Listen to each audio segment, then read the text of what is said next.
Hello everyone. Some of you would have heard of Ben Shapiro, who is supposedly a great conservative debater and thinker.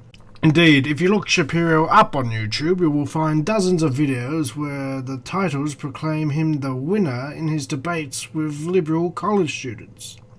Well, I recently watched one of these and found out that Shapiro talks a load of drivel.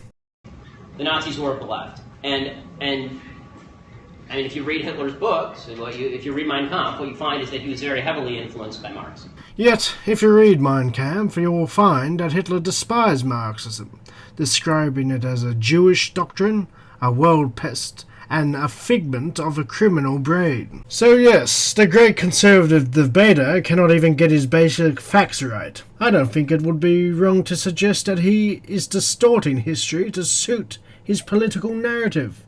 A disgusting and disgraceful thing to do, especially when talking to young college students. It was a split over power, not over fundamental principle, and the fact is that communists were fascists. I mean, Stalin was a fascist. Stalin was a Marxist-Leninist who was against private property. Hitler, Mussolini, and Franco, by contrast, were pro-private property.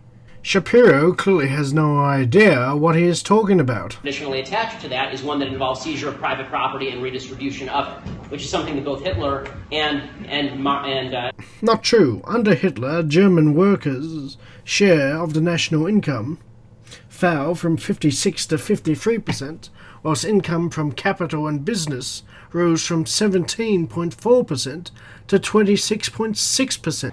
Therefore, it is quite easy to see who benefits the most out of fascism: the capitalists. So to compare fascists to Marxist-Leninists, who are extremely anti-capitalist, is simply idiotic. So why did I make this video? Well, I made this video to show that debating with rightists like Ben Shapiro is a waste of time. I mean, if you read Hitler's books, if you read Mein Kampf, what you find is that he was very heavily influenced by Marx.